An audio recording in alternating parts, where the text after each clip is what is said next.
I've always found Selfless to be a really interesting team, actually, to watch, and the style that they have, I've always found very interesting. Right back from when they first burst onto the scene and started doing really well when they were invited to the slightly larger tournaments in North America. I think that was probably because they had a really unique setup. Nobody plays the same style that they used to, and nobody even really played the same compositions. Certainly not back then. Certain teams have tried to emulate it, but none of them really had the individual skill, or I feel a good grasp of the style to be able to do it. I did a fairly detailed rundown of what that style was if you look back on my channel. Um, but basically, they burst onto the scene with this composition that was, I think, Emon actually recently did an interview. It was really good with Your Overwatch, where he described it as a fat composition, which I thought was a really good way of putting it, because it was not triple tank, but it was a Reinhardt-centric composition where they also used the Roadhog in it. And it had, like, yeah, it did. It felt like a fat comp. It had a lot of healing as well. It was difficult to break through. So they had the Reinhardt, the Roadhog, Soldier 76, and a Tracer most of the time with the Ana healing. And they made some modification to that over the course, but in general, they had a good 2-3 months, maybe more like two actually, where they were just basically playing that composition and doing really well with it. They were taking games really close to Rogue, basically stomping on all the rest of the competition in North America. And we haven't had too much of, well, we haven't had a large patch change to shift them away from that. I guess we have now with the Roadhog and Reaper changes, but we really haven't over the last couple of months had a change that would mean that they had to move away from that. But nevertheless, the meta has changed, and the meta in North America now is moving away from. People were still playing a lot of tanks back when Selfless were doing really well, and Reinhardt-centric comps, and now pretty much everybody in North America and across the world as well has moved over to the Winston D.Va comps, and Selfless have now moved with them as well. And it's such a big change for Selfless. It's a massive shift. And it comes at the same time as Dafran gets banned for his ridiculous behavior. So it's put Selfless in a really weird position. So I just wanted to analyze that a little bit and go through it. Because it is strange in a sense that they even had to move away from this composition when it was working so well against what we now know is like one of the world elite teams in Rogue. They were really taking it to them. There were certain series where they were just a knife's edge away from winning the entire thing. Literally one fight away from winning the whole series and delivering Rogue their only match losses before they went over to Apex. And indeed, still would have been their only match loss outside of those 2 games of Apex. But they still had to adapt. I think that's probably because the D.Va comp works fairly well into the style that they previously had, and they were doing things to kind of branch out a little bit the whole time as well. Sinatra would bring out the D.Va, bring out some Genji as well, with Dafran switching over to Tracer sometimes, this kind of stuff. But in general, they had a style, and they've moved completely away from that. So what has changed? Starting from the top, Dak still plays Lucio. He's never getting away from Lucio, it seems. But that always was, like, that's his first love, you know? So I'm sure he's not too bothered about it. Michael 3D has switched to be playing most of the time.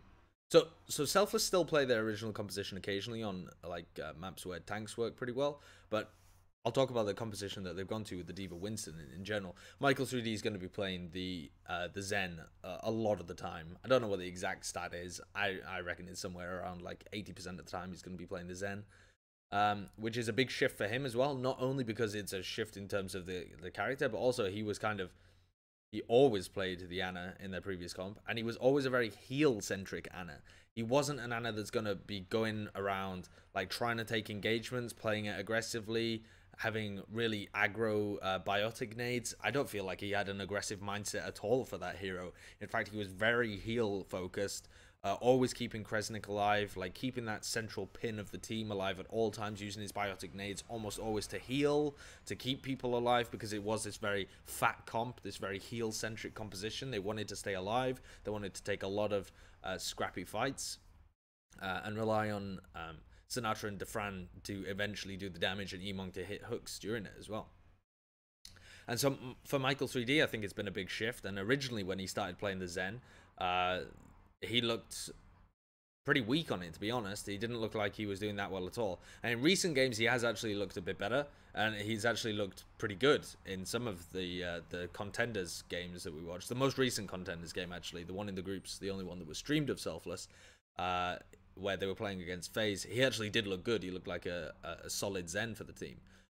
So I think this has been a process of people finding their footing.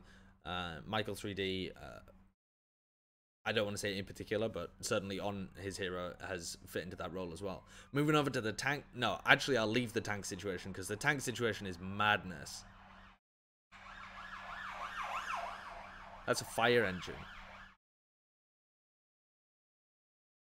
There were some towers in Salford, actually, where I read a news report and it was like the towers in Salford, where I am in Manchester at the moment, the towers in Salford have the same cladding as the ones in Grenfell Tower, so hopefully that's not a Grenfell 2.0 that fire engine's going down to, but unlikely, isn't it?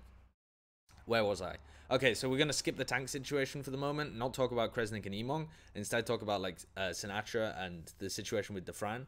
So I'm not going to go into the situation with Dafran, but obviously he's no longer on their team for the entirety of Season 5, which includes Contenders. So they've brought in Carpe, who has kind of similar hero pools, actually. He, as far as I'm aware, doesn't play the Tracer, played a lot of Genji, actually, when he was playing with BK Stars. He didn't play any Tracer because Bunny's always been on that, but I don't know whether that is even in his wheelhouse. It doesn't particularly matter, but Dafran used to play that sometimes, but that was really only when Sinatra would play the Genji so that they could have Genji Tracer. And now, of course, they can play Genji Tracer, but the other way around, and with both players being on their comfortable heroes. So Carpe adds that into their wheelhouse slightly nicer for Selfless. He also played the Soldier 76, played a little bit of it for, I mean, it was something like his second most played hero this season, but he did play a lot of Genji for BK Stars. So he does look like he has a good Soldier 76, particularly when they were playing Contenders. Looked like that's pretty good for them. Having said that, though, it's very difficult to get to the point where you're like a Dafran level guy. The only reason that people are going to be picking up Dafran after this absolute meltdown of his and the fact that Blizzard have banned him is because he's legitimately a top 3 Soldier 76 player in the world, potentially the best. So he has ridiculous nutty aim, and it's not just on Soldier 76. It's just that he plays that a lot, and it fits nicely to his strengths. But the dude can play a really sick Tracer, Genji. I'm sure he has more as well, but he just never needs to go over to them. He's just a very naturally talented guy, it seems. But they don't have him. They have Carpe. Not quite the same kind of level of star power, but still fits kind of the same role. Sinatra was has always been a really sick Tracer for this team. His movement is very good, causes a lot of distractions, very able to play in the midst of the enemy and cause a lot of space. The space that Dafran created synergized perfectly with the space that Sinatra was able to create. Now it's going to be a little bit more about, well, the fact that they're running the dive comp is completely different as well, but Sinatra always going to work really well with this team, and he hasn't really had to shift what he's doing in the team as much. So now we come to the tanks. And the tanks are the weirdest part about this entire shift. It is so strange, man. Because Kresnik, even when he was picked up for this team, I think there were a lot of question marks about it. Because people hadn't really thought of Kresnik as a good tank before he started playing for Selfless. And even while he was playing for Selfless, people didn't really rate Kresnik, I think. I think part of the reason for this is that he really only plays Reinhardt. But the second reason is that he played such a like a linchpin Reinhardt within the composition that Selfless used to play, where he was getting consta healed. He had the Ana in his back pocket more than anybody else, possibly even more than somebody like Fraggy, who always had Zuppe with him, constantly healing him on Ana. Michael 3D and Kresnik, they were almost inseparable in that sense. But Kresnik was also a decent Reinhardt. Once he got into more scrappy engagements in the fight, you know, he'd be playing aggressively. He knew when to keep his shield up. He had a really good style that fit this system of the team. I feel like he understood really well how to play within the system of Selfless. Now, does that mean that he's a good Reinhardt that would be able to fit into any team in any kind of composition in any meta? No. And does that mean that he can play Winston or D.Va? No. From the look of it, I mean, they had a really strange situation where they decided to put their main tank, Kresnik, who was previously on Reinhardt, on the D.Va role, which meant that they couldn't really flex away. As soon as they started to play Winston D.Va, they couldn't stop playing Winston D.Va. And this, I'm referring to before they had Midnight in the Contenders games. So they used to play this a little bit before Contenders as well. And they'd put Kresnik on the D.Va and Emong on the Winston. Now, before all of that, they also had a slight adaptation when everybody else was running the Pharah Mercy comps, where they would put Emong over on the D.Va in their Reinhardt composition so that they had some way of dealing with the Pharah Mercy. So Emong's ability on heroes is super deep. This guy is willing to pick up pretty much any hero from the look of it. And his attitude and his ability just to kind of grind out and understand what is needed from the team, he's very team-oriented, is excellent and gives them that ability just to kind of throw Emong on anything. But Kresnik has been the sticking point from the look of it, because clearly they didn't want to put him on Winston. Otherwise, they'd have put him on Winston and kept Emong on the D.Va, and then they can swap over to play a triple DPS, which they played rarely, but they did occasionally play it, weirdly as well. They would put, they would go for, they had to put Sinatra on the Genji, so then they had to put Emong on the Tracer and Dafran on the Soldier 76, so triple DPS was never quite their strength. Choosing to prioritize the Soldier 76 rather than the Tracer in that situation. Maybe questionable, but when you got Dafran, not really. Okay, so, but moving back to Kresnik, they clearly didn't want him on Winston, otherwise they would have left Emong on D.Va. So they move Emong over to Winston, so he's now playing main tank for the team, and they have Kresnik playing D.Va.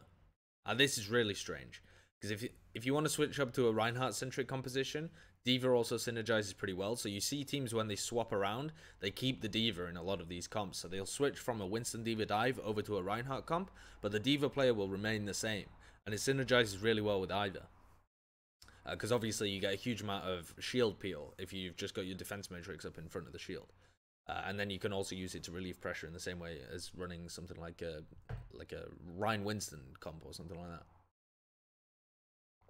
So Kresnik was running the D.Va, but he wasn't good on the D.Va either, and didn't really look like he had a good grasp of either hero when they occasionally played him on either.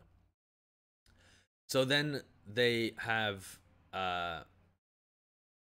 decided to bring in Midnight. So they've got two new players, Midnight and Carpe. And the idea with Midnight at the beginning was very strange. I didn't really understand what they were doing, other than potentially just wholesale swapping him for Kresnik. Apparently, according to the Contenders casters, I think it was Jason Kaplan who mentioned this on stream, he said that they'd been talking to the Selfless guys, and they intend to sub Midnight in to play D.Va for the for when they want to play Winston D.Va dive, and they want Kresnik in for the Reinhardt-centric maps when they want to do that. This to me sounds like a terrible idea, a really terrible idea, rather than just playing with Midnight full-time. Because as good as Kresnik was in those Reinhardt-centric compositions,